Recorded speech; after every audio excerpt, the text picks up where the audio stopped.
Père très saint, nous t'élevons, te magnifions. Merci pour la présence de ton esprit au milieu de nous, qui nous conduira, Seigneur, à méditer encore sur ta parole ce matin dans ce lieu. Merci que les cœurs soient ouverts et que ta parole soit plantée comme une semence, Seigneur, afin qu'il fasse vraiment une œuvre salvatrice, afin que notre foi soit fondée à devenir l'arbre où les oiseaux viennent recueillir les fruits, Seigneur. Merci encore pour ton onction fraîche que tu me donnes ce matin pour cela. Je t'élève, je te glorifie, Père, au nom de Jésus-Christ. Amen.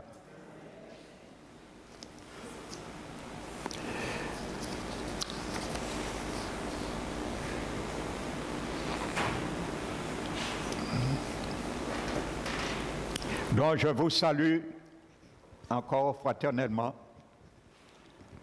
Alléluia.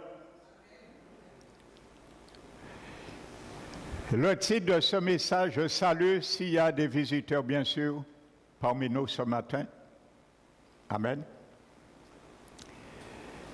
Le titre de ce message, comme je l'ai annoncé,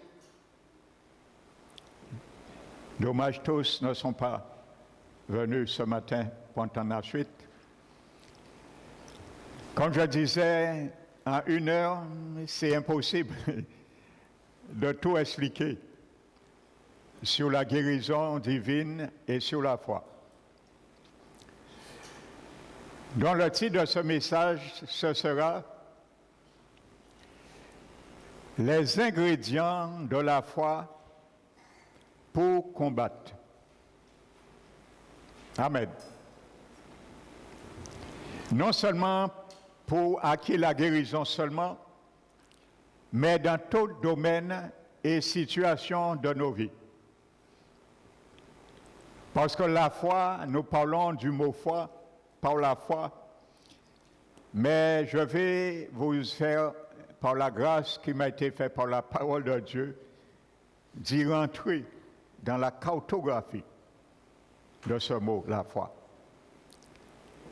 Alléluia.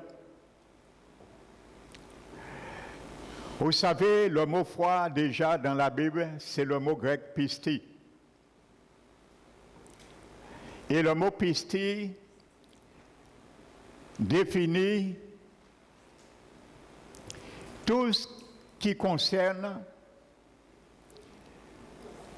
qui se rassemble pour nous ramener à croire. Donc il y a plusieurs ingrédients dans la foi. Donc nous allons bien les voir. Amen. Donc vous allez voir dans le mot foi, ce mot grec pistis, il y a l'espérance qui n'est pas la foi. Il y a l'assurance qui n'est pas la foi. Il y a la conviction et il y a la croyance. Tout cela n'est pas la foi. Mais ce sont des ingrédients de la foi. Il faut bien comprendre cela. Et c'est ça que décrit ce mot grec pistis. C'est mettre tout en commun, rassembler tout ce qui concerne pour croire. Alléluia. Donc ça implique, et spirituellement, lorsque nous allons voir, l'esprit, ou plutôt ça engage, et spirituellement, l'esprit, l'âme et le corps de quelqu'un. Parce que la foi elle-même, c'est un sens spirituel. Alléluia, qui engage les 3 domaines de l'être. L'esprit, l'âme et le corps. Alléluia. Et je dirais même, en exergue même le cœur. N'oubliez pas, quand la Bible, je le répète, quand la Bible parle du cœur de l'homme, ce n'est pas la partie pompe que Paul a pris. Quand la Bible parle du cœur, ce mot cardia en grec, c'est la partie psychologique du cœur, les fonctions psychologiques du cœur. Et j'avais porté un enseignement sur cela qui s'appelle le cœur de l'homme. Donc vous allez comprendre, j'appelle cela le cœur de l'homme, le personnage principal de l'homme. Parce que si vous étudiez la parole, ça c'est un autre enseignement, vous allez voir ce qu'on appelle l'âme de l'homme. Il fait le lien ou la transaction, le lien entre l'esprit de l'homme et son corps.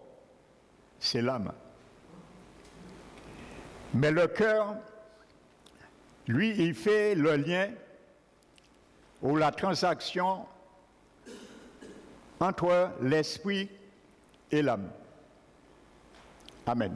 Donc c'est pour cela, quand la Bible parle du cœur, implicitement, il y a l'âme et l'esprit qui est sous-entendu. Comprenez bien cela. Le mot cœur, il ne s'agit pas de la pompe. Amen. Alléluia. Dans l'espérance, je vais donner ce que j'ai dit vendredi qui me vient là, dans la prière, pour ceux qui n'étaient pas là. La Bible, dans le livre des Hébreux, le chapitre 6, l'auteur du livre des Hébreux nous dit, en parlant de Jésus, il dit que notre espérance, amen, parce que l'espérance est un ingrédient de la foi. Il dit que notre espérance, elle est solide et sûre. Sûre et solide. Donc la foi, il faut que tu aies une espérance sûre et solide. Non chancelant, vacillant. Alléluia. Là, cet enseignement, je vais te faire par la grâce Seigneur rentrer vraiment dans la cartographie de la foi. Parce qu'aujourd'hui, ce qui manque le plus dans nos combats spirituels, dans nos demandes, c'est la foi. Et le diable ne cesse d'attaquer cette arme. C'est une arme puissante, la foi. Alléluia. Comme l'encre de l'âme. Vous voyez? Donc, il vise l'âme, l'encre de l'âme. Et la Bible dit que cette espérance pénètre au-delà du voile. Ça veut dire le lieu très saint, où se trouve Jésus. Le lieu très saint, au-delà du voile, qui séparait le lieu saint et le lieu très saint. On l'a chanté, le voile a été déchiré le jour où Jésus a été crucifié. Pour montrer maintenant, par son sang, nous pouvons avoir accès à Dieu. Alléluia. Où que Jésus, le livre des Hébreux, chapitre 6 dit, où que Jésus est rentré. Amen. En tant que précurseur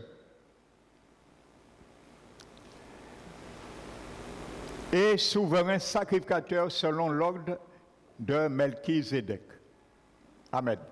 Donc, je vais vraiment en ébauche expliquer cela. Qu'est-ce que l'auteur des Épîtres des Hébreux nous voulait faire comprendre? C'est quelque chose que les contemporains comprenaient. Mais nous, si je ne vous l'explique pas, vous n'allez pas le comprendre. Donc, je vais te l'expliquer. Par la grâce du Seigneur qui m'a fait dans mes recherches de connaître. À l'époque du Christ, à l'époque des apôtres, lorsqu'un navire était tout près d'arriver du port, Et il se trouvait un jour, la nuit, durant la nuit. Donc, de peur que le navire puisse buter sur des récifs, sur un rocher le soir, donc par précaution, pour avoir l'assurance, qu'est-ce qu'il faisait? Il y avait un voilier qui sortait du navire, un bateau, et il y avait un ancre avec une corde et qui attachait le navire. Et ce bateau tirait doucement le navire et arrivait tout près du port. Lorsqu'il était arrivé du port, il jetait l'ancre et il laissait l'ancre là. Donc l'équipage dormait et le lendemain, il enroulait le câble qui reliait le navire à l'ancre, mais l'ancre était immobile. Il était fixe, solide, il ne bougeait pas. Donc c'est le navire qui bougeait. Donc en tirant, en roulant la corde, le navire avançait doucement jusqu'à l'ancre. Et il savait là, il n'y avait aucun risque. Donc on appelait à l'époque le voilier qui précédait le navire le précurseur. C'était le nom qu'on donnait à ce petit bateau qui précédait le navire. On l'appelait, c'était le langage, on l'appelait le précurseur. Donc maintenant, l'auteur des Hébreux, en parlant de Jésus, il dit, lui, il est rentré au-delà du voile comme souverain sacrificateur. Ça veut dire que Jésus a toutes les promesses pour nous. Il ne peut pas mentir pour nous. Il est rentré au-delà du voile. Ça veut dire que tout ce qu'il nous a promis dans la parole, il ne peut mentir et faillir à sa promesse. Donc c'est pour ça l'auteur des Épîtres nous dit, notre espérance en Jésus doit être solide et fondée comme l'ancre. Alléluia, parce que l'auteur connaît cela, je viens de vous expliquer. Le bateau qu'on appelait le précurseur précédait le navire. Jésus nous a précédés au-delà du voile. Alléluia, il est l'ancre de mon âme. Alléluia, il est l'ancre de ton âme. Ça veut dire que si tu t'accroches à ce que Jésus a dit, ton espérance ne peut pas faire naufrage. Ton espérance ne peut pas fracasser aucun notif, aucun rocher de l'incrédulité de ce monde. Alléluia. Donc voici l'image première pour bien comprendre cela. Le mot espérance est dans la foi. Amen. Donc maintenant, nous allons commencer. La définition même de la foi se trouve dans un verset. C'est dans le livre des Hébreux, chapitre 11, verset 1. Ça, c'est la définition de la foi. Mais nous allons voir où vient la source de la foi. Amen. Je vais vous expliquer le mot foi. Qu'est-ce que ça veut dire? Qu'est-ce que ça regroupe? Nous allons voir la définition de la foi et la source de la foi. Parce que mon espérance, ma conviction, allez, mon assurance doit venir quelque part. Elle doit avoir quand même une source. Alléluia, nous sommes d'accord. Amen. Donc la source n'est pas la foi. La foi puise dans la source, oui. Mais la source n'est pas la foi. Nous devons bien comprendre cela. Donc voici la définition de la foi. Hébreux 11.1. La foi est une pleine assurance. une pleine assurance. Donc, voyez, la foi est une pleine assurance. Donc, dans ce mot pisti, tu peux mettre assurance. Amen. Des choses qu'on espère. C'est toujours la définition de la foi. Pisti. Donc, tu peux ajouter espérance. Parce que je t'ai dit, ce mot grec veut dire rassembler tout ce qui concerne pourquoi. Alléluia. Des choses qu'on espère. Donc, tu peux mettre espérance aussi dans la foi. Il fait partie du trousseau de la foi. Alléluia. Une démonstration ou une conviction, selon certaines traductions. Démonstration ou conviction, ça fait partie du trousseau de la foi. Alléluia. Parce que tu vas voir, Dieu te demande à démontrer quelque chose qui te prouve vraiment ton espérance est bien formelle. Même si tu ne sais pas quand tu l'auras.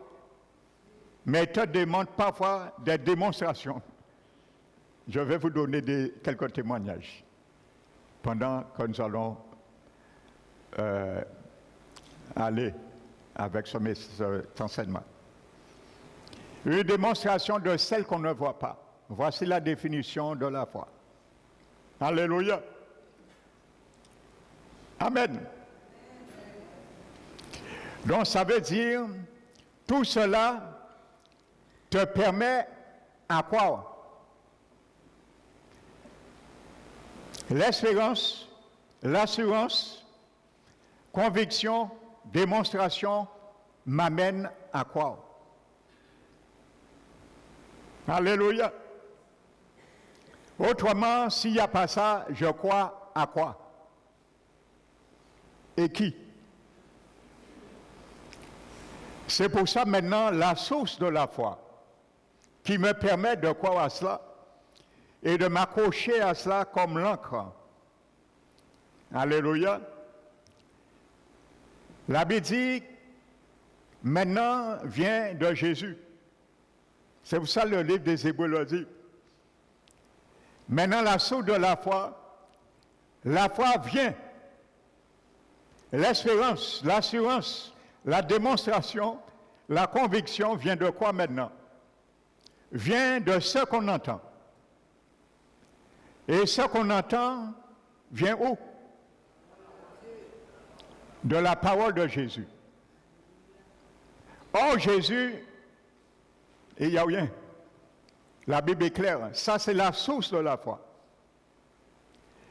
Alléluia. Donc, quand Jésus a dit quelque chose,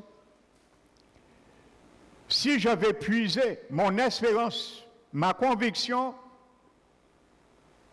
ma démonstration, mon espérance, mon assurance ailleurs, il n'y a plus de foi.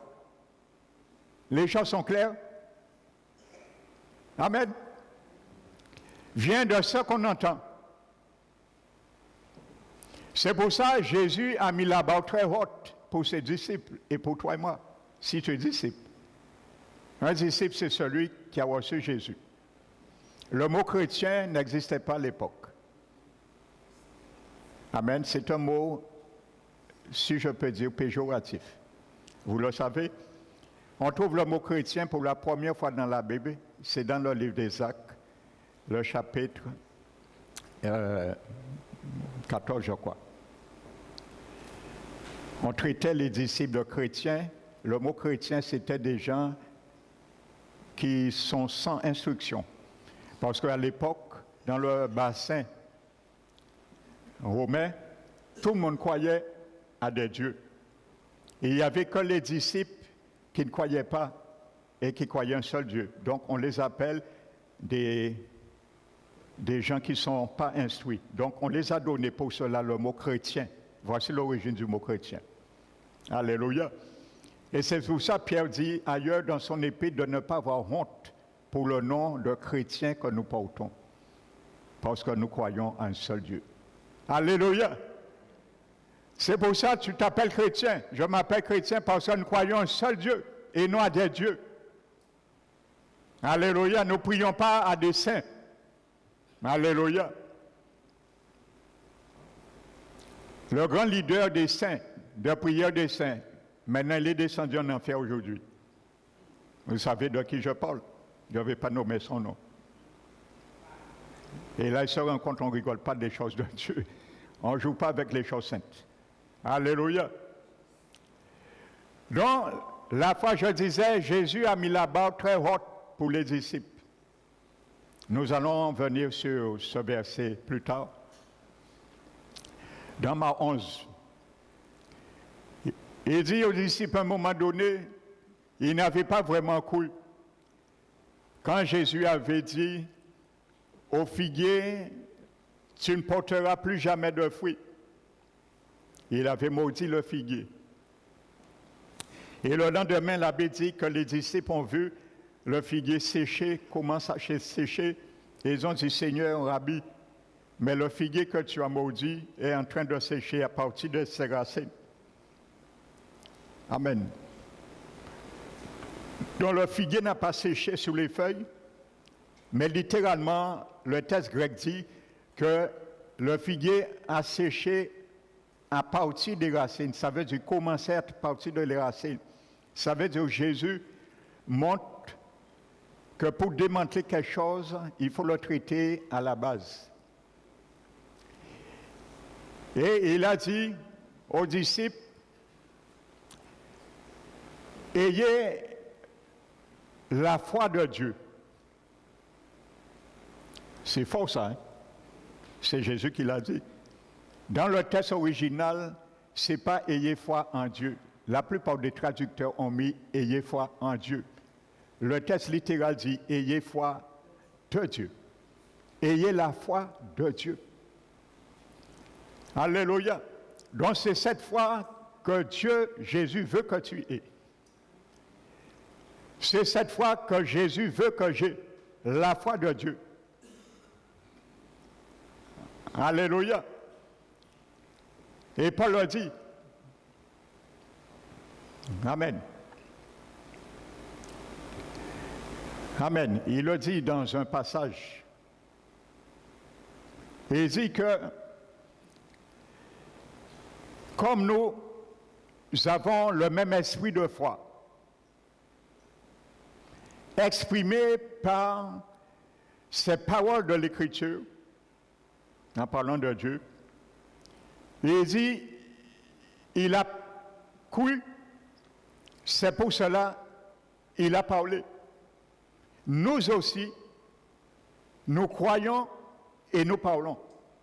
Voici ce que ça veut dire, ayez la foi de Dieu. Amen. Croire comme Dieu a pensé avant de parler. Avant Dieu disait que la lumière soit, il a pensé à la lumière soit avant de parler. C'est pour cela il a cru et il a parlé. Amen. Donc quand tu crois, vraiment, tu parles et tu confesses ce que tu penses. Alléluia. Ce que la parole de Dieu te dit, tu le crois et tu parles. Parce qu'une fois que tu as parlé, ta parole a un pouvoir et une puissance. C'est par la langue que nous pouvons déclarer la mort et la vie, la bénédiction et la malédiction. C'est pour ça que je vais parler de ça aussi. Les paroles de la bouche, de faire très attention. Alléluia. Donc, pistis, c'est la somme, désigne la somme de tout ce qui doit être cru. Nous avons compris là. Maintenant, venons à Hébreu. Là, je vais faire l'exégèse de Hébreu 11. Amen. La foi est une ferme assurance des choses qu'on espère.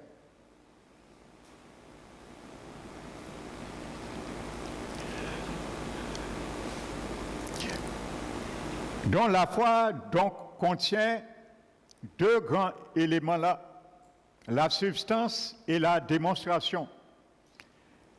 Ça veut dire la ferme assurance et l'évidence. Ça veut dire, dans ma vie, je dois démontrer l'évidence de la ferme assurance. Alléluia. J'anticipe déjà.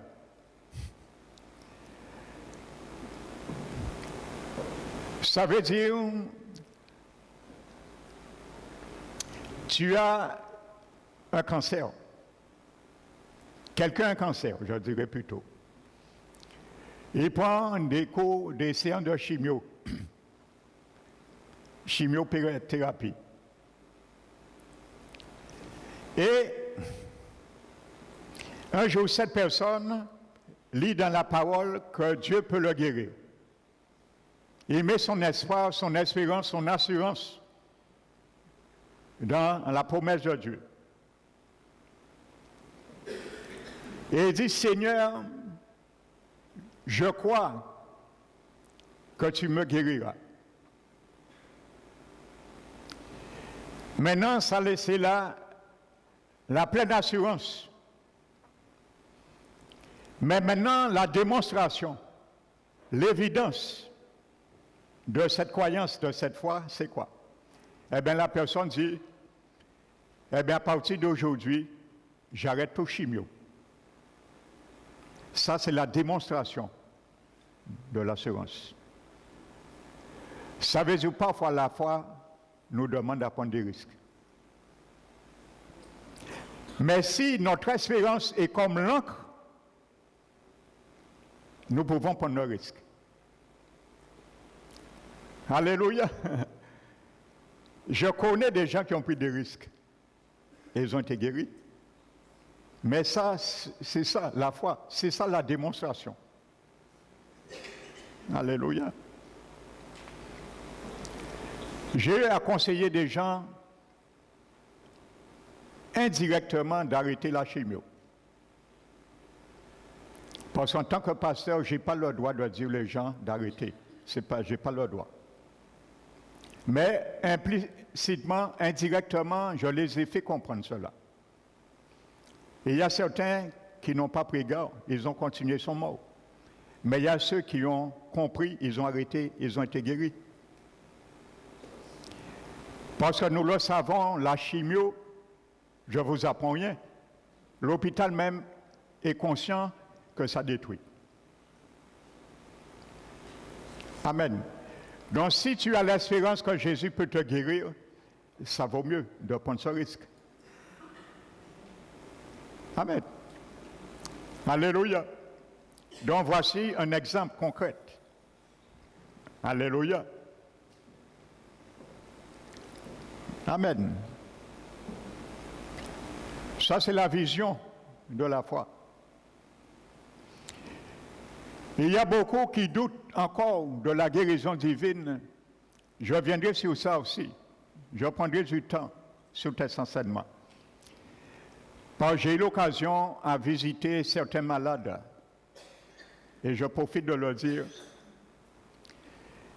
Et certains malades qui étaient adventistes du 7e jour.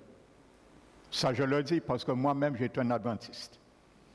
Donc, je connais la doctrine. Je ne mens pas, je le dis. C'est s'ils écoutent, ils entendent pour qu'ils puissent comprendre aujourd'hui que Dieu guérit. Alléluia. Par les témoignages servent à ouvrir les yeux des autres. Amen. Donc, j'ai eu à assister certains, et j'étais dans une église aussi, c'était le verset d'or qu'on prenait, c'était les charles de Paul. Les adventistes, ils vont vous prendre ça. J'étais dans une église, on prenait ça. Mais voici, Paul a demandé à Dieu de guérir. 3 fois, Dieu a refusé de le guérir. Je vais faire l'exégèse de ce texte avec vous. Vous allez comprendre, ça n'a rien à voir Paul n'a jamais demandé à Dieu de le guérir d'aucune maladie. Donc je viendrai sur ça. Amen. Donc c'est compris dans le message. Amen. Moi j'ai eu l'occasion un jour d'assister une de mes belles-sœurs qui avait un cancer généralisé. Elle était adventiste. Donc, il se focalise sur ça, l'écharpe de Paul. Là. Les sœurs de l'église qu'elle était, je ne vais pas nommer le nom de l'église, venaient la voir, lui disaient, ça vaut mieux parfois tu meurs avec ta maladie, tu glorifies le Seigneur. Parce que Paul, Jésus lui a dit que ça va te glorifier. On lui a dit ça. On venait pourrir ses oreilles, l'enfoncer encore dans son état, au lieu de la fortifier. Moi, je suis venu. Quand j'ai appris ça, j'étais la voir. Et j'ai commencé à fortifier sa foi. Parce que l'évangile n'est pas un évangile pour enfoncer les gens. L'évangile du Christ, c'est un évangile d'espérance et de paix. L'évangile de paix. J'ai commencé à lui parler de Jésus. L'évangile de Jésus qui guérit encore. Vous savez, il y avait une de ses belles-sœurs qui était à côté, à ma gauche. On était assis sur un banc. Elle était sur son lit avec son mari là, couché à mes côtés. Tous les 5 minutes, la femme m'arrêtait, fâchée. Parce que je parle des miracles. Parce qu'ils ne croient pas aux miracles. Ils croient, leur fondement, c'est l'écharpe de Paul. Donc, tous les 5 minutes, elle m'arrête. Elle me parle de leur fondatrice, Madame Hélène Géouat. Oui, Madame Hélène Géouat a dit. Alors, je lui dis, ma soeur, tiens. Alors, pour la mettre, pour attiser la flamme qui est en elle, je lui disais, tiens ma soeur, montre-moi où c'est que c'est écrit. Madame Géouat a dit, montre-moi où c'est que c'est écrit.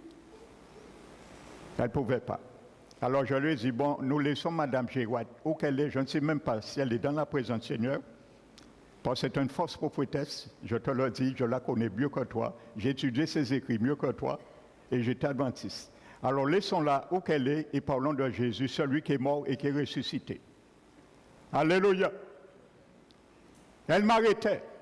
Et là, quand j'ai enfoncé le pieu maintenant sur la guérison des exemples, elle s'est levée, énervée, fâchée, colère, elle m'a maudit. Parce que je parlais de la guérison au nom de Jésus. Elle m'a maudit, une adventiste du 7e jour. Et elle est partie. Vous vous imaginez? L'incrédulité, les fausses doctrines, les fausses forteresses, c'est pour ça que je vais démanteler dans ce message cette forteresse de l'écharpe de Paul. Vous allez bien comprendre cela. Alléluia. Il faut bien comprendre et aller dans le contexte grec pour bien expliquer les choses et non pas prendre un texte isolé. Et finalement, ma belle-sœur a dit, tout ce que tu m'as dit, Emmanuel, je le reçois dans mon cœur que ça vient de Dieu. Finalement, elle s'est laissée envahir et le cancer a été généralisé. Elle est partie en France et il n'y avait plus rien à faire. Quand elle est retournée en Guadeloupe, je priais pour elle et un jour soir, j'entends la voix du Saint-Esprit dans ma chambre pendant que je prie pour elle et qui me dit d'aller la voir et lui donner 2 versets. J'ai reçu ça du Saint-Esprit. C'était Jacques 4 et 1 Corinthiens 10. Et je suis allé. Le lendemain, je suis allé et ce jour-là, il y avait mon épouse qui était avec elle. Tous ses enfants étaient, ses 2 enfants étaient là. Non, son premier enfant. Il avait un seul enfant à l'époque. Et son mari. Elle était assise sur le fauteuil. Et je suis venu, je lui ai dit, tu sais, je suis venu te voir et te donner 2 versets que le Saint-Esprit m'a dit de te donner. Et je lui ai donné. Et j'ai compris pourquoi ces 2 versets, ça concordait avec l'état de son cœur. Ne pas mourir dans cet état. Je lui ai parlé et je lui ai dit, écoute-moi, si tu veux être guéri, il faut rejeter tous les mensonges. Il faut même arrêter de laisser tes frères et sœurs de l'Église venir te voir. Il faut refuser l'incrédulité. Amen. Vous savez, quand Jésus est venu, je n'avais pas prévu de parler ça, mais le Seigneur sait pourquoi. Vous savez, quand Jésus est venu, il est rentré chez Jairus. Qu'est-ce qu'il a fait premièrement? Il a fait tout le monde sortir. Amen. Quand l'apôtre Pierre, qui était à Lyde, qui n'était pas loin, je crois que c'est dans Acte 9, qui n'était pas très loin de Jopé, il y a une femme chrétienne zélée dans les bonnes œuvres pour le Seigneur qui s'appelait Dorcas Tabina en hébreu. Elle est morte. On a été chercher Pierre qui n'était pas trop loin, Lyde n'était pas loin de Jopé. Et l'apôtre Pierre vient, on pleure, on lui montre ce que Dorcas faisait. Qu'est-ce qu'il fait? Il fait tout le monde sortir. Amen. Et il prie et la ramène à la vie. Jésus a fait pareil. Alléluia. Il a suivi l'exemple de son maître. Amen. Donc parfois je vais montrer, je ne vais pas plus loin sur ça, je vais revenir sur Pierre. Il y a des choses, parfois, il faut refuser pour être guéri. Il y a des situations, parfois, il y a des diagnostics, parfois, il faut refuser aussi pour être guéri. Ce que Jésus a fait, et Pierre, son disciple, a suivi l'exemple. Mais je vais revenir sur ça. Amen.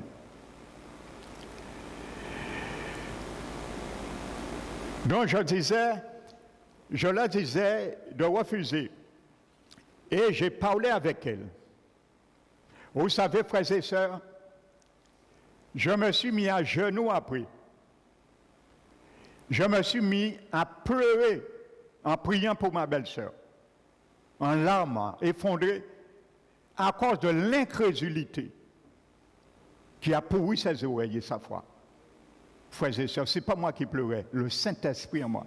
J'ai senti ça, c'est l'Esprit Saint qui pleurait sur cette incrédulité. Et je lui ai dit, si tu crois, tu verras la gloire de Dieu. Et je lui ai dit, quand le Saint-Esprit m'a envoyé te donner 2 paroles, 2 versets, il m'a dit, il ne veut pas que tu meurs dans cette maladie. Parce que tu es un enfant à 8 ans, il veut que tu vois ton enfant grandir. Je suis parti. Je suis venu 1 mois et demi la visiter. Étant avisé de rien, son mari m'a pris à part. Il était surpris. Il m'a demandé dans quelle église je suis. Automatiquement, il a dit, c'est sûrement dans cette église qu'on enseigne ces gens de foi, de doctrine. Et je lui ai dit, il m'a dit, viendra à cette église. Je n'étais pas encore pasteur de cette église, bien sûr. Il m'a fait un aveu. Il m'a dit, la seule personne qui le sait, c'est lui. Personne ne le savait. Et il ne m'avait rien dit. Il m'a dit, quand son épouse, ma belle-sœur, était en France, on lui a dit qu'il n'y a rien à faire. On lui a dit, madame, on retourne en Guadeloupe, on ne peut rien faire pour vous. Votre cas est trop crucial. Le cancer est généralisé. C'est irrémédiable. De jour en jour, les cellules se détruisent. Il vous reste 7 jours à vivre. On lui a dit, attendez-vous à un miracle, madame. C'est tout ce qu'on peut vous dire. On ne peut rien faire. Les choses ne pourront jamais s'inverser. De jour en jour, le cancer détruira et est en train de détruire. Il n'y a rien à faire, c'est généralisé, c'est fini. Attendez-vous 1 semaine, c'est tout. Attendez-vous un miracle. Je ne savais rien, mais le Saint-Esprit savait. Après un mois et demi, il me l'a dit avant d'aller voir ma belle-sœur. Et il a vu que son épouse vit un mois et demi. J'ai été voir ma belle-sœur, je lui ai dit, tu sais,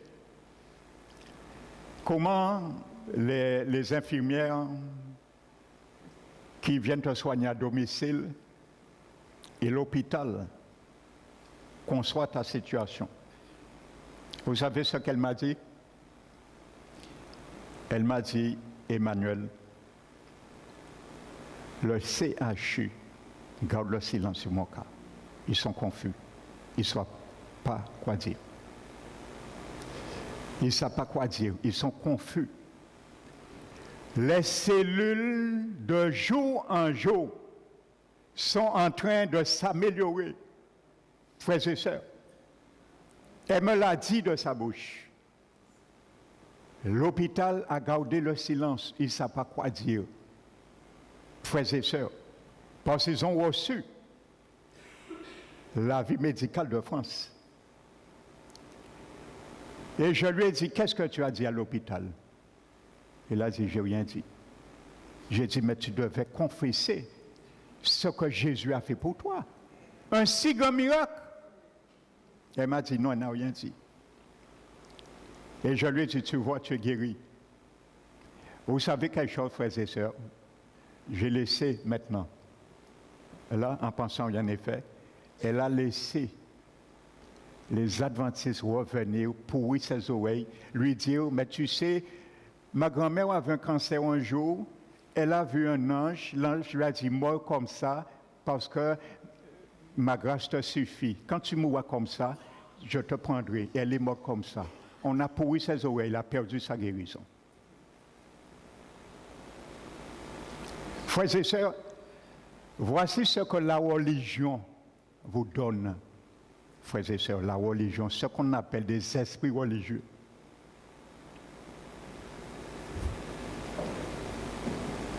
Alléluia. Les esprits religieux. J'ai eu l'occasion un jour de dire à quelqu'un de ne pas rentrer dans une chambre avec moi, à l'hôpital. Le frère de quelqu'un, j'étais allé prier. Je lui ai dit ça avec amour et sagesse. Parce que je connais qu'est-ce que l'incrédulité. Frères et sœurs, je donne ce témoignage. Finalement, c'était en introduction des témoignages, mais ça fortifiera votre foi pendant la suite. Parce que je vais décortiquer avec les exégèses de Hébreux 11. C'est un jour, ma petite sœur m'appelle un samedi, elle me dit que la sœur d'une collègue de son travail est dans une situation délicate. Elle était aux eaux claires. Et elle est rentrée pour forte fièvre. Elle était dans le coma depuis 7 jours aux eaux claires. Et on administrait tout ce qu'on administrait pour arrêter la fièvre, faire tomber, rien ne marche. Elle est 7 jours dans le coma, dans la fièvre, rien ne fonctionne. Et le 7e jour, finalement, par erreur, il y a peut-être ce qu'on a prescrit à affecter son sang. Donc, c'est empirer son cas. Donc, on l'a rapatrié au CHU. Le CHU maintenant fait 7 jours maintenant. On l'a branché, on met tout ce qu'on peut administrer à cette femme pour faire tomber la fièvre. 14 jours, la fièvre ne tombe pas. C'est pour ça que je vais faire mention de cela. Il y a des maladies qui sont démoniaques, qu'on peut attribuer physiquement les symptômes, mais les médecins ne peuvent pas traiter cela. Alléluia. Et c'est pour cela les dons. Il y a des dons qui sont, comment dirais-je, fondamentaux par moment, et ça s'exerce dans mon ministère pastoral. particulièrement ce qu'on appelle le don de guérison, le don de la foi et le don de discernement des esprits. Je vais aussi ébaucher cela dans ce message. Et je suis allé, non, j'ai dit, bon, est-ce que tu peux demander les parents, est-ce qu'ils sont d'accord qu'un pasteur vienne prier pour ta soeur? Parce qu'en réanimation, il faut un avis parental pour aller prier pour quelqu'un. Elle m'a dit d'accord. Et Dieu a fait qu'il y a un frère à cette femme qui travaille en urgence, en réanimation. Et je l'ai appelé, on s'est donné rendez-vous tout de suite. Et je suis allé. Et quand je l'ai rencontré, elle m'a conduit dans la chambre de sa sœur. J'ai vu sa sœur qui était sur le ventre. Il avait branché sous des appareils. J'ai dit à cet homme, je vais lui poser une question de ne pas le prendre à mal. Est-ce qu'il croit que Dieu peut ramener sa sœur à la vie? Je lui dis, si tu ne crois pas, reste là, ne rentre pas avec moi. Parce que ton doute, ton incrédulité peut affaiblir l'effet de ma prière. J'ai fait comme Jésus. Parfois, il faut le faire, frères et sœurs. Moi, je l'ai ressenti. Et il m'a dit, non, il a dit, plus que jamais, la famille n'a jamais prié autant depuis cet écart. Alors, il est entré avec moi. Quand il est entré avec moi, j'ai commencé à prier pour cette femme. Et j'ai commencé à demander pardon, miséricorde pour cette femme. Et quand j'ai commencé à prier, j'ai reçu une parole de connaissance. Amen. Et cette parole m'a amené à imposer ma main sur son dos, chose que je fais rarement. Amen. En principe, je ne touche pas les malades à l'hôpital. C'est très très rare, je peux compter combien de fois ça m'est arrivé. Amen. Mais là, j'ai été conduit à le faire. Parce que la Bible dit, parfois il faut poser les mains et parfois il faut oindre les malades aussi. Donc ce sont des ordonnances bibliques. Et quand j'ai ordonné maintenant, j'ai touché la main, j'ai mis ma main sur le dos de cette femme. À ce moment, il y a un don discernement des esprits qui s'est révélé. Amen. Et j'ai su que cette femme, c'était un démon de mort qui était en elle. C'est pour ça que la fièvre ne serait jamais tombée. Elle serait morte comme ça. C'est comme si c'est quelqu'un qui était déjà mort. Et quand j'ai reçu, on appelle ça le don de discernement des esprits. J'ai touché son dos et j'ai ordonné à l'esprit de mort, de fièvre, de tomber. Et vous savez, je l'ai vu, frères et sœurs, de mes yeux, le démon de mort sorti dans le corps de cette femme. Il est sorti dédoublé, comme quelqu'un dédoublé. Je l'ai vu, un démon noir avec la silhouette de la dame. Il est sorti dans le corps de la dame et il est sorti comme ça. Il a pris la porte. Et tout de suite, les appareils se sont mis à accélérer. Elle s'est mise à aspirer, très fort. Et j'ai dit à son frère, je ne reviendrai plus prier pour ta sœur. Elle est revenue à la vie. Amen. Et ce qui a été fait. Ce frère-là, le lendemain, ma sœur m'appelle et il me dit que quand j'ai quitté, son frère a appelé sa sœur. Et il a dit, lorsque j'ai quitté la chambre de sa sœur, tout de suite je suis parti, sa sœur est revenue à la vie. Et la fièvre est tombée. Elle vit encore jusqu'à aujourd'hui. Alléluia, c'est un esprit de mort. Alléluia. Parfois, il faut savoir discerner une maladie physique et une maladie démoniaque. Jésus nous a donné l'exemple. Parfois, il y avait un muet et sourd, c'est un démon qui tenait la langue et les oreilles de cet homme. On aurait amené cet homme voir des médecins, on serait ruiné, rien ne serait fait. Alléluia. Comme il y a beaucoup de personnes qui sont dépressifs, on les prescrit des centres psychiatriques. Bien souvent, ce sont des esprits de dépression qui les animent. Et ça détruit. Le traitement n'a rien à voir, ça détruit leur vie. J'ai eu l'occasion de traiter beaucoup de personnes comme ça, ici. Alléluia. Donc c'est pour bien comprendre, frères et sœurs. La réalité, Jésus guérit. Les miracles ne sont pas terminés. Alléluia. Le Seigneur veut tellement guérir, il a même mis à disposition de son peuple ce qu'on appelle le don de la foi, frères et sœurs. Vous pensez que c'est pour rien? Pourquoi la Bible parle du don de la foi? Si Dieu nous donne la foi, nous demande d'avoir la foi, pourquoi le don de la foi? Je vais t'expliquer le don de la foi, c'est quoi? C'est un don surnaturel qui se manifeste par moment, quand le Saint-Esprit Dieu le permet. Pourquoi? Parce que le don, la foi, vous allez voir, c'est un processus. Alléluia. Finalement, je suis resté dans les témoignages, mais ça vaut. Je me laisse conduire par le Saint-Esprit. Je n'avais pas prévu comme ça, il a fait comme ça, gloire à son nom. Vous allez voir, la foi, c'est un processus parfois. C'est un muscle que nous cultivons. Nous travaillons un muscle. Amen. À travers l'espérance. Amen. À travers la conviction. L'assurance, c'est un muscle. Nous devons travailler tout ça. Donc, nous allons voir un exemple que Jésus nous amène à comprendre cela. Jésus même va nous enseigner sur cela. Amen. Dans l'Évangile, il y a un texte, Jésus explique cela en détail. Mais le don de la foi, lorsqu'il se manifeste, ça veut dire ce dont prend en cause, mais en branle tous ces artifices, tous ces ingrédients, et que nous comprenons instantanément cette réalité. Ça, c'est le don de la foi. Et nous le ressentons. Alléluia. Je vais conclure le témoignage ce matin avec cela. Ça m'est arrivé, je vais vous l'expliquer. Un témoignage concret. J'étais allé visiter une sœur de l'église un jour. Elle avait fait une attaque. Et quand je suis rentré, j'étais venu avec un frère.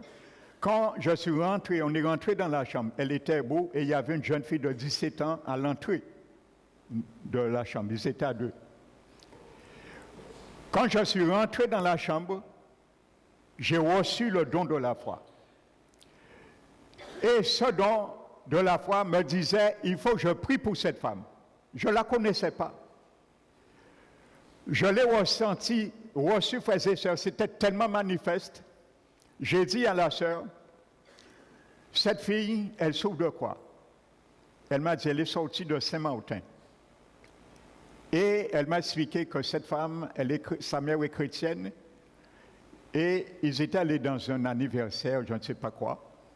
Ils ont mangé, je ne sais pas quoi. Et la fille, elle a eu ses règles, et quand elle a eu ses règles, ses deux jambes ont été paralysées. C'est vrai. Elle a une paralysie. Donc l'hôpital de Saint-Martin ne pouvait pas résoudre ce problème. Et ils l'ont rapatriée au CHU en Guadeloupe. Donc elle marchait avec 2 béquilles. Donc elle dormait. Et je dis à cette sœur, je sens, il ne faut pas que je parte dans cet hôpital sans prier pour elle. Je sens que je dois prier pour elle. Ça, c'est le don de la foi. Tout est en œuvre pour croire que Dieu va vraiment la guérir. Alléluia. Ça, je vous l'explique, le don de la foi. Il met tout en relief. L'assurance, la certitude, tout. Comme le mot pistis. Il faut le vivre pour le ressentir. Moi, je vous l'explique, je l'ai déjà ressenti plusieurs fois dans mon ministère pastoral, même avant mon ministère pastoral, avant même d'être pasteur, frères et sœurs. Alléluia. Donc, tu n'es pas obligé d'avoir d'être un ministre pour prier pour les malades. Tu vas voir et tu peux voir des guérisons. Je peux vous donner des témoignages de guérisons. J'ai vu en priant pour des gens des délivrances avant même d'être pasteur. Et j'ai dit à la sœur, tu peux la réveiller, s'il te plaît. Vous voyez, j'ai dit, réveille-la, je dois prier pour cette femme. Et elle m'a dit, oui, mais elle dort. Si je la réveille, j'ai dit, bon, c'est pas grave. J'ai dit, laisse-la dormir. Qu'elle dort ou dort pas, l'effet sera pareil. J'ai prié pour elle. Lorsqu'on est parti, le frère et moi, la sœur, on était venu la voir, elle m'a appelé. Elle m'a dit, pasteur, lorsque vous êtes parti, 10 minutes après votre départ, la jeune fille s'est levée pour aller aux toilettes. Elle a fait que se lever, elle a oublié les béquilles. Elle a fait que marcher naturellement. Et elle est allée, et c'était fini. Alléluia. Et elle a pris l'avion, elle est retournée à Saint-Martin. Je n'ai même pas eu l'occasion de la voir avant de partir. Ça, c'était le don de la foi. Alléluia. Donc, pourquoi le don de la foi? C'est parce que Jésus veut guérir. C'est sa volonté de guérir. Alors, lorsqu'on vous dit que Jésus ne guérit pas, les miracles sont finis, ça veut dire que je me rends menteur à l'égard de Christ. Les témoignages que je vous donne, je me fais menteur. Et je fais Christ menteur. Alléluia. Si ce que je vous ai dit ne vient pas de Christ, frères et sœurs, alléluia, je ne sers pas le diable. Ceux qui disent que les miracles ont fini, les miracles c'est le diable qui le fait maintenant, tels les témoins Jéhovah, ce n'est pas au diable. Je n'ai rien à faire avec le diable. Il n'y a rien à moi qui lui appartient, comme Jésus lui a dit. Je ne le sers pas. Alléluia. Amen. Donc voici des réalités, frères et sœurs. Il y a beaucoup de témoignages donnés au fur et à mesure pour vous fortifier. Alléluia. Paul a dit que l'évangile ne consiste pas à des paroles sagesse persuasives des hommes, mais démonstration d'esprit et de puissance. Alléluia. Amen. Ça, c'est l'évangile du Christ. Amen. J'ai vu des paralytiques se lever, des aveugles voir, et ainsi de suite. Alléluia. Nous allons voir qu'est-ce qui retient parfois notre miracle, qui nous empêche de guérir. Vous allez voir, nous allons voir tout cela. Amen. Donc je vais uniquement m'aborder, j'arrête ce matin, sur le mot assurance, sur Hébreux 11.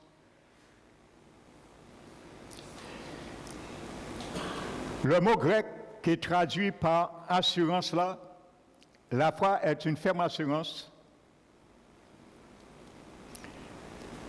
C'est le mot grec opostasis. Opo qui veut dire sous.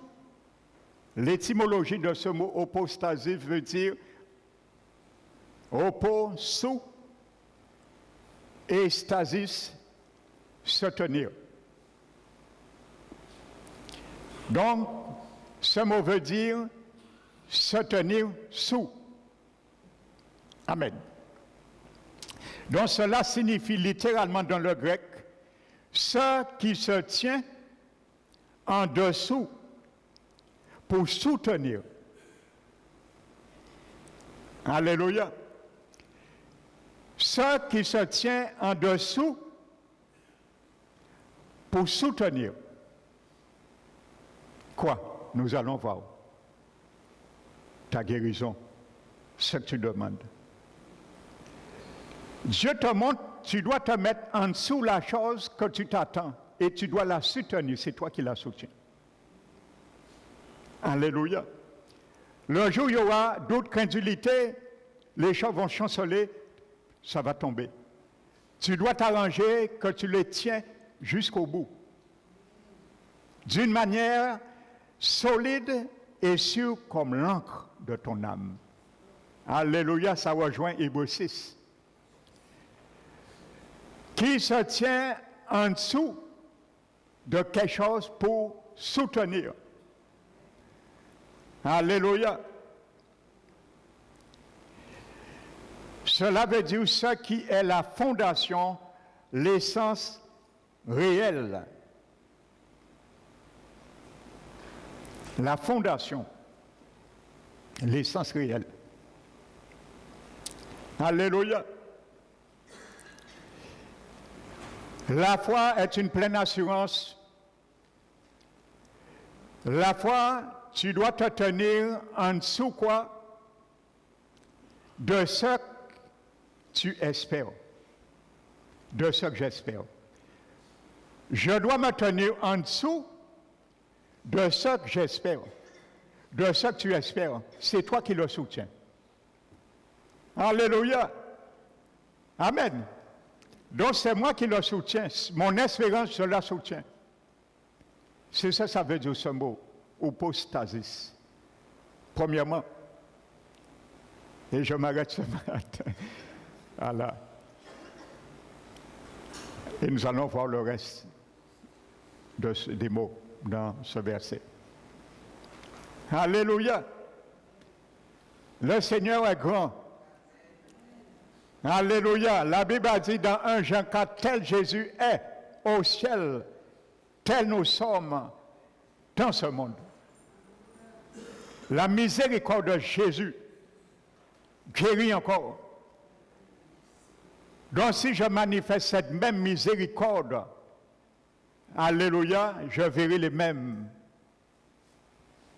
résultats. Tel qu'il est, tel nous sommes, dans ce monde, pas dans le monde à venir, dans ce monde présent. Alléluia.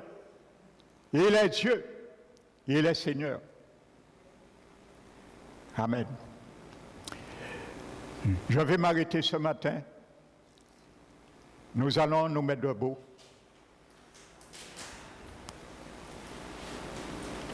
Et si tu as des gens, tu vois leur cas, leur santé, ainsi de suite, tu peux les amener à entendre cette série de messages. Ça les fera du bien, ça va les booster. Alléluia. Beaucoup vont sortir dans leurs chaises roulantes. Vous allez voir. Et ainsi de suite. Beaucoup de cancers vont quitter les corps. Alléluia, ils vont vous témoigner. Et je glorifie le Seigneur, j'ai déjà des retours. Certaines personnes m'ont déjà appelé pour dimanche dernier, des miracles qu'ils ont reçus. Et je glorifie le Seigneur. Amen. Le Seigneur a déjà agi. Alléluia. Fermons les yeux. Père très saint, nous t'élevons, te magnifions. Je te bénis, Seigneur, pour ta parole révélée. Merci pour ta sagesse, Seigneur. La sagesse qui est révélée dans ta parole. Seigneur, tu m'as conduit ce matin, ce que j'ai porté comme message particulièrement avec des ingrédients de témoignage que je n'avais pas prévus. Mais je sais, c'est toi qui conduis toutes choses. Et je m'incline à chaque dimanche dans ce lieu. Je sais, Seigneur, il y a une personne, peut-être ici, qui avait besoin d'entendre ces témoignages, afin que tu puisses en retour les guérir d'une maladie, les délivrer d'une situation. Ma prière pour cette personne qui soit ainsi, Seigneur, en ton nom. Car tu n'as pas changé, Jésus. Tu es le même hier, aujourd'hui, éternellement. Et c'est toi qui donnes gloire au Père par l'usage de ton nom et l'usage qui est codifié dans les meurtrissures de ta chair. Merci encore, Père. Ma prière ce matin, je renvoie, Seigneur, chaque frère et sœur dans ce lieu, toutes personnes qui sont là, Seigneur, qui s'attendent de toi d'une guérison quelconque. Ne les déçois pas. Je prie, Seigneur, et je te demande à leur égard la guérison au nom de Jésus-Christ. Amen. Amen. Alléluia.